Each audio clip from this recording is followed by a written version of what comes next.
40도 폭염 속에서 에어컨이 고장난 LA의 한 가정. 8살 아들이 온열 질환으로 쓰러지는 끔찍한 순간을 목격한 마크는 절망에 빠졌습니다. 하지만 한 환경운동가의 말이 그의 인생을 바꿨죠. 한국은 이미 이 문제를 해결했어요. 반신반의하며 한국을 찾은 마크. 그러나 인천공항에 도착하는 순간부터 그가 본 것은 충격 그 자체였습니다. 폭염 속에서도 시원한 지하철, 야외에서 치맥을 즐기는 사람들, 그리고 상상을 초월하는 스마트 냉방 시스템까지. 우리가 원시인이었구나. 귀국 후 마크가 시작한 한국 기술 도입 운동은 미국 전체를 뒤바꿔 놓았습니다. 마크를 완전히 바꿔버린 한국의 놀라운 비밀이 궁금하다면 지금 바로 좋아요와 구독 버튼을 눌러주세요. 한국의 여름, 세계를 놀라게 하다. 안녕하세요. 저는 LA에 살고 있는 마크입니다. 지난 여름, 제 인생에서 가장 끔찍한 일을 경험했어요. 그날도 평소와 다름없는 하루였습니다. 하지만 온도계가 섭씨 40도를 넘나들기 시작했죠. 집 안이 점점 뜨거워지기 시작했어요. 에어컨을 틀었는데 차가운 바람이 나오지 않더군요. 처음에는 설정 문제인 줄 알았습니다. 리모컨을 이리저리 눌러봤지만 소용없었어요. 직접 실외기를 확인해봤더니 완전히 멈춰 있었습니다. 아내 리사와 8살 아들 제이슨이 점점 힘들어하는 모습이 보였어요. 제이슨이 아빠, 너무 더워요라고 말하며 바닥에 누워있는 걸 보니 가슴이 찢어질 것 같았습니다. 급하게 수리업체에 전화를 걸었지만 2주 후에나 방문 가능하다는 답변만 돌아왔죠. 집 안 온도가 45도까지 올라갔어요. 온 가족이 숨을 헐떡이며 견디고 있는데 제이슨이 갑자기 의식을 잃었습니다. 그 순간 정말 세상이 무너지는 기분이었어요. 급하게 응급실로 달려갔더니 의사가 온열 질환이라고 하더군요. 다행히 생명에는 지장이 없었지만 저에게는 평생 지워지지 않을 트라우마가 남았습니다. 내가 아이를 제대로 지켜주지 못했다는 죄책감이었어요. 퇴원 후 이웃들에게 도움을 요청해봤지만 모든 집이 똑같은 상황이었습니다. 지역 주민들과 함께 시청 앞에서 집회를 열었어요. 기후변화에 대한 근본적 대책을 요구했죠. 그 자리에서 환경운동가 안나가 말했습니다. 한국은 이미 이런 문제를 해결했어요. 그들의 시스템을 배워야 합니다. 한국이라고요? 솔직히 그때까지는 전혀 몰랐습니다. 집에 돌아와서 인터넷을 뒤져봤더니 놀라운 사실들이 나오더군요. 한국의 에너지 효율성이 미국보다 30% 이상 높다는 자료가 있었어요. 냉방 기술도 세계 최고 수준이라고 하더군요. 더 충격적인 건 한국의 공공시설 냉방 시스템이 전 세계 모범 사례로 인정받고 있다는 사실이었습니다. 그 순간 깨달았어요. 우리는 지금까지 잘못된 길을 걸어왔다는 걸 말입니다. 한국이라는 나라가 이미 우리가 찾던 모든 답을 가지고 있었던 거죠. 한국 자료를 찾아보던 중 BBC에서 제작한 다큐멘터리를 발견했습니다. 솔 스마트 시티 더 퓨처 어브 어번 쿨링이라는 제목이었어요. 보는 순간 정말 충격받았죠. 서울과 부산의 스마트 시티 내 냉방 시스템은 정말 혁신적이었습니다. 폭염 경보가 발령되면 자동으로 공공시설의 냉방이 강화되고 AI가 실시간으로 온도를 조절하더군요. 심지어 버스 정류장까지 냉방이 되고 있었어요. 하지만 현실로 돌아오니 절망감이 밀려왔습니다. 우리 동네 시의원에게 한국 시스템 도입을 제안했을 때 돌아온 대답이 가관이었거든요. 기후변화는 자연스러운 현상이다. 과도한 투자는 불필요하다라는 답변이었습니다. 이게 바로 우리를 가로막는 진짜적이었어요. 보수 정치인 조안 같은 사람들이 기후변화를 부정하면서 모든 진전을 막고 있었습니다. 아이가 쓰러져 병원에 실려간 상황에서도 이들은 여전히 현실을 외면하고 있었죠.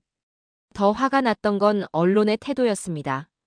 한국의 혁신적인 기술을 소개하는 대신 과도한 규제 경제성 의문 같은 제목으로 폄하하더군요. 정말 답답했어요. 하지만 포기할 수 없었습니다. 온라인에서 더 많은 자료를 찾아봤죠. 한국의 지하철역이 여름에도 쾌적하게 유지되는 영상을 봤을 때는 정말 부러웠어요. 우리 지하철은 여름에 들어가면 사우나 같거든요. 한국은 정말 달랐습니다. 특히 감동받은 건 한국의 공공도서관 시스템이었어요. 여름마다 시원한 공간을 시민들에게 개방하고 무료로 이용할 수 있게 해주더군요. 이게 진짜 사람 중심의 정책이구나 싶었습니다. 한국 정부가 폭염 대비 매뉴얼도 체계적으로 만들어 놨더라고요. 취약계층 보호부터 응급 상황 대응까지 모든 게 세밀하게 계획되어 있었어요. 반면 우리는 개인이 알아서 버티라는 식이죠. 점점 확신이 생겼습니다. 한국의 스마트 시티 모델을 우리 동네에도 적용할 수 있다는 생각이요. 물론 정치적 저항이 만만치 않겠지만 시작은 해야겠다고 마음먹었어요. 온라인으로 한국인 친구들과 연결되면서 더 놀라운 사실들을 알게 됐습니다. 한국에서는 에어컨이 선택이 아니라 필수라는 거예요. 모든 가정에 최소 2대 이상 설치되어 있고 대부분 스마트 기능까지 갖추고 있다더군요. 마크, 한국 에어컨은 단순히 차갑게만 하는 게 아니야. 습도 조절, 공기 정화, 에너지 절약까지 모든 걸 다 해. 이런 설명을 들으니 우리 에어컨이 얼마나 원시적인지 깨달았어요. 더 충격적인 건 에너지 효율성이었습니다. 한국의 인버터 에어컨은 우리 구형 에어컨보다 전력 소비량이 60% 적다고 하더군요. 환경도 생각하고 전기요금도 절약하는 일석이조인 셈이죠. 하지만 현실은 녹록지 않았습니다. 우리 동네 전력회사에 한국식 스마트 에어컨 도입을 제안했을 때 돌아온 답변이 가관이었어요. 기존 전력망과 호환성 문제가 있다는 핑계를 대더군요. 진짜 이유는 따로 있었습니다. 기존 에어컨 제조업체들의 로비 때문이었어요. 한국 기술이 들어오면 자신들의 시장 점유율이 줄어든다고 생각하는 거죠. 대기업 CEO 리처드 같은 사람들이 소비자의 편의보다 기업 이익을 먼저 생각하는 전형적인 모습이었습니다. 그래도 희망은 있었어요. 캘리포니아 주정부에서 한국의 삼성과 LG 에어컨 도입을 검토하고 있다는 뉴스를 봤거든요. 주지사가 직접 에너지 효율성과 기후변화 대응을 위해 혁신적인 기술 도입이 필요하다고 말했더군요. 저도 지역시의회에 정식으로 제안서를 제출했습니다. 한국 에어컨 기술의 장점을 구체적인 데이터와 함께 설명했죠. 전력 절약량, 탄소 배출 감소량, 장기적 경제 효과까지 모든 걸 수치로 보여줬어요. 반대파들의 저항도 만만치 않았습니다. 외국 기술에 의존하면 안 된다는 식으로 나오더군요. 하지만 생각해보세요. 우리 아이들의 건강과 미래가 걸린 문제인데 국가 간 경쟁 같은 걸로 접근해야 할까요? 점점 많은 시민들이 제 제안에 동조하기 시작했습니다. 특히 지난 여름 더위를 경험한 가정들이 적극적으로 나서더군요. 변화의 바람이 불기 시작한 거죠. 한국의 우수한 기술력이 우리 지역 사회를 바꿀 수 있다는 확신이 생겼습니다. 마침내 한국을 직접 방문할 기회가 생겼습니다.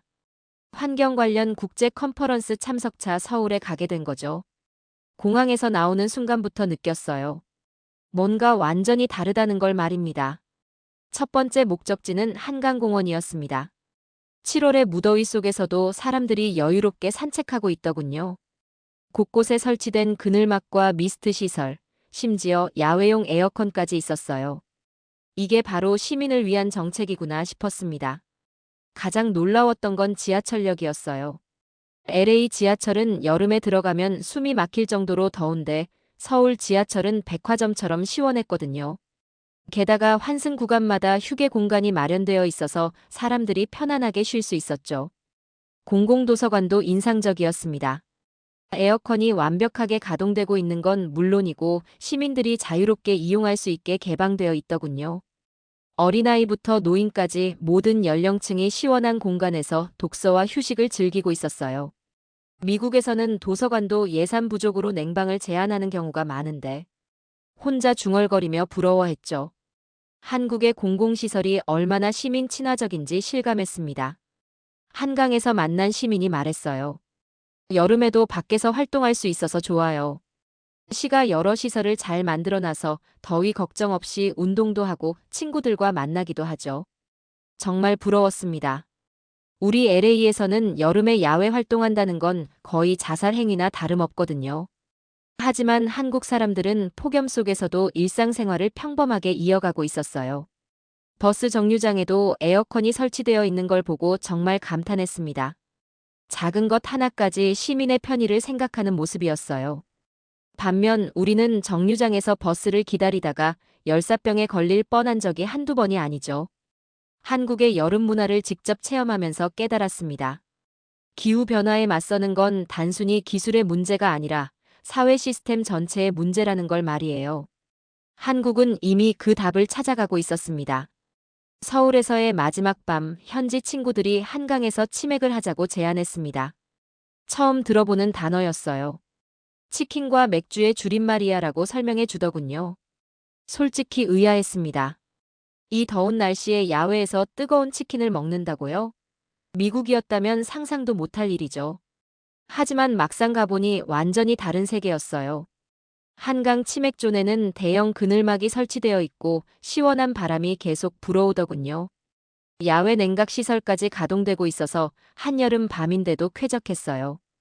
이게 바로 인프라의 힘이구나 싶었습니다. 치킨을 한 입 베어 물었을 때의 그 맛은 지금도 잊을 수 없어요. 바삭한 겉면과 촉촉한 속살, 거기에 시원한 맥주까지.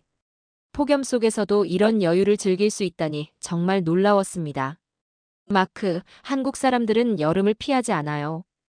오히려 즐기는 방법을 찾죠. 옆에 앉은 친구가 말했어요. 그 말이 마음에 와닿았습니다. 우리는 여름을 견뎌야 할 시련으로 생각하는데 한국 사람들은 즐길 거리로 만들어버렸더군요. 주변을 둘러보니 정말 많은 사람들이 치맥을 즐기고 있었어요. 연인, 가족, 친구들까지. 나이와 성별을 불문하고 모든 사람이 여름밤의 여유를 만끽하고 있었죠. 미국에서는 여름밤의 야외 활동이 거의 불가능해요. 너무 덥고 습해서 5분도 못 견디거든요. 제가 말하니까 다들 놀라더군요. 한국 사람들에게는 당연한 일상이 우리에게는 꿈 같은 이야기였던 거죠. 치맥 문화를 보면서 깨달았습니다. 한국은 단순히 기술로만 더위를 이긴 게 아니라 더위 속에서도 삶을 즐기는 문화를 만들어낸 거예요. 이게 바로 진정한 기후변화 적응이구나 싶었습니다. 집에 돌아가는 길에 생각했어요. LA에도 이런 문화를 만들 수 있을까?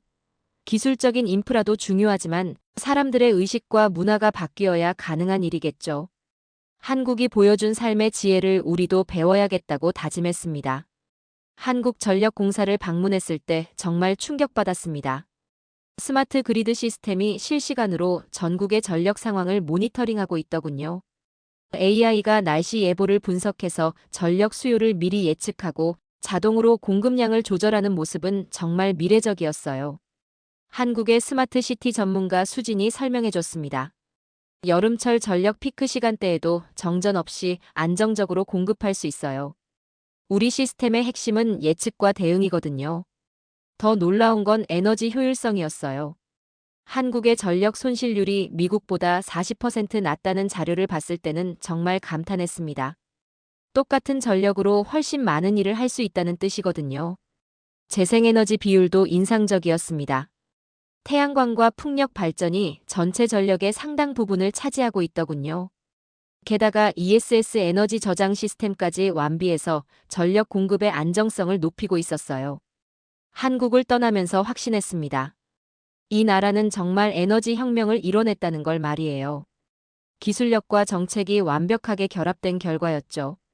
우리도 이런 시스템을 도입해야 한다고 생각했습니다. LA로 돌아와서 시의회에 보고서를 제출했어요. 한국의 스마트 그리드 시스템을 벤치마킹해서 우리 지역에 적용하자는 내용이었죠. 하지만 예상대로 반대 의견이 만만치 않았습니다. 너무 많은 예산이 든다, 검증되지 않은 기술이다 같은 핑계들이 나왔어요. 하지만 저는 포기하지 않았습니다. 한국에서 본 것들이 너무 인상적이었거든요. 동료 타미가 말했습니다. 마크, 현실적으로 생각해봐. 우리 회사도 기존 시스템과의 호환성을 고려해야 해. 하지만 저는 확신했어요. 변화는 반드시 필요하다고 말입니다. 지역 환경단체와 연계해서 시민 설명회를 열었습니다. 한국의 에너지 시스템이 얼마나 혁신적인지, 우리에게 어떤 도움이 될지 구체적으로 설명했죠. 점점 많은 시민들이 관심을 보이기 시작했어요. 드디어 시의회에서 한국 전문가 초청 세미나를 열기로 결정했습니다. 작은 성과지만 의미 있는 첫걸음이었어요. 한국의 에너지 혁명이 우리 지역 사회에도 변화를 가져올 수 있다는 희망이 생겼습니다. 한국 시스템 도입을 추진하면서 정치적 벽에 부딪혔습니다. 주 상원의원 조안이 공개적으로 반대 입장을 표명했거든요. 외국 기술에 의존하는 건 미국의 자존심을 버리는 일이다라고 말했습니다. 조안은 기후변화 자체를 부정하는 대표적인 인물이었어요. 그는 언론과의 인터뷰에서 한국 같은 작은 나라의 기술이 미국보다 우수할 리 없다고 단언했습니다. 이런 편견과 고집이 진짜 문제였어요. 더 큰 장벽은 기존 에너지 기업들의 로비였습니다. 리처드 같은 CEO들이 한국 기술 도입을 막기 위해 온갖 수단을 동원했어요. 정치인들에게 압력을 가하고 언론을 통해 부정적인 여론을 조성했죠. 저는 정치적 트라우마를 겪기 시작했습니다. 아들이 쓰러진 그날의 기억과 함께 변화를 막는 기득권층에 대한 분노가 섞여 있었어요. 때로는 포기하고 싶은 마음도 들었습니다. 하지만 한국에서 경험한 것들이 저를 지탱해줬어요. 시원한 지하철, 쾌적한 공공시설, 치맥을 즐기는 사람들의 모습 말입니다. 우리도 그런 삶을 살 권리가 있다고 생각했어요. 환경운동가 안나가 저를 격려해줬습니다. 마크, 변화는 하루아침에 일어나지 않아요. 하지만 포기하면 아무것도 바뀌지 않죠. 그 말이 큰 힘이 됐어요. 점점 더 많은 시민들이 제 편에 서기 시작했습니다. 지난 여름 폭염을 경험한 가정들이 적극적으로 나서더군요. 온라인 서명 운동도 시작했고 수천 명이 참여했어요. 조안과 공개 토론을 하게 됐습니다. 그는 여전히 미국 우선주의를 주장했지만 저는 구체적인 데이터와 한국의 성공 사례로 반박했어요. 시청자들의 반응이 좋았습니다. 드디어 작은 승리를 거뒀어요. 시의회에서 한국 기술 도입을 위한 예산안이 통과된 거죠. 물론 축소된 규모였지만 시작은 할 수 있게 됐습니다. 한국의 혁신적인 시스템이 미국 정치와 기업들의 저항을 뚫고 서서히 영향력을 발휘하기 시작했어요. 변화는 느리지만 확실하게 일어나고 있었습니다. 다시 한국을 방문할 기회가 생겼습니다. 이번에는 관광객이 아니라 한국의 기술을 배우러 온 학습자로서 말이에요. 1년 만에 다시 찾은 한국은 더욱 발전해 있었어요. 인천공항에 내리자마자 느꼈습니다. 공항 자체가 거대한 냉방 시설 같더군요. 미국 공항과는 차원이 다른 쾌적함이었어요. 이게 시작에 불과했습니다. 새로 개발된 스마트 냉방 시설들을 보며 정말 감탄했어요. 강남 한복판의 버스 정류장에도 개인 맞춤형 냉방 서비스가 도입되어 있더군요. QR코드 하나로 개인 선호 온도까지 설정할 수 있었습니다. 한국이 제공하는 시원함과 편의성은 정말 다른 차원이었어요. 지하철역 곳곳에 설치된 AI 온도 조절 시스템은 승객 수에 따라 자동으로 냉방을 조절하더군요. 여름에도 쾌적하게 생활할 수 있는 모든 조건이 완벽하게 갖춰져 있었습니다. 수진을 다시 만나서 최신 기술들을 배웠습니다. 그녀가 보여준 홀로그램 자료는 정말 놀라웠어요. 한국의 기후 시스템과 시원한 여름 문화는 이제 전 세계 신개국이 벤치마킹하는 모델이 되어 있었습니다. 마크, 이제 미국에서도 변화가 시작됐다면서요? 수진이 물었어요. 저는 자신 있게 대답했습니다. 네, 작지만 확실한 변화가 일어나고 있어요. 한국 덕분입니다. 정말 자랑스러운 모습이었어요. 한국 기술이 전 세계로 수출되고 있더군요. 싱가포르, 두바이, 심지어 북유럽 국가들까지 한국의 스마트 냉방 기술을 도입하고 있었습니다. 이번 방문에서 한국을 두 번째 고향처럼 느끼게 됐어요. 명동 거리를 걸으면서도 전혀 덥지 않았거든요. 건물마다 설치된 야외 냉방 시설들이 완벽한 온도를 유지해주고 있었습니다. 한강공원에서의 마지막 밤도 잊을 수 없어요. 치맥을 즐기는 사람들 사이에 앉아있으니 정말 평화로웠습니다. 한국의 여름을 온전히 즐기는 방법을 완전히 터득했고 이 나라가 얼마나 혁신적인지 다시 한번 깨달았어요. LA로 돌아가서 더욱 적극적으로 활동하기 시작했습니다. 한국 모델을 도입하려는 노력이 점점 더 큰 성과를 거두고 있었어요. 시애틀, 포틀랜드, 샌프란시스코 등 여러 지역에서 벤치마킹 요청이 들어오기 시작했죠. 제이슨도 이제 12살이 됐어요.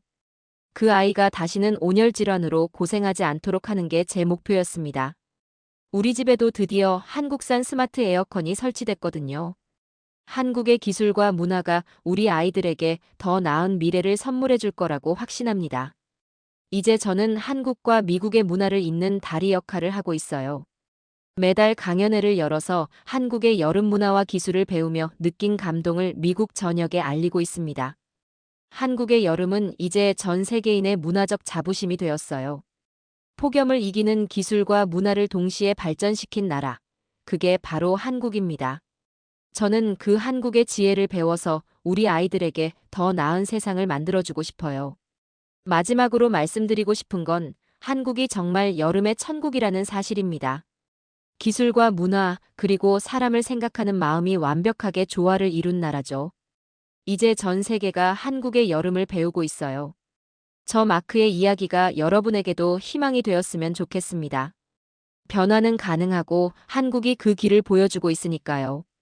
한국의 놀라운 기술과 문화가 더 궁금하시다면 좋아요와 구독 버튼을 눌러주세요.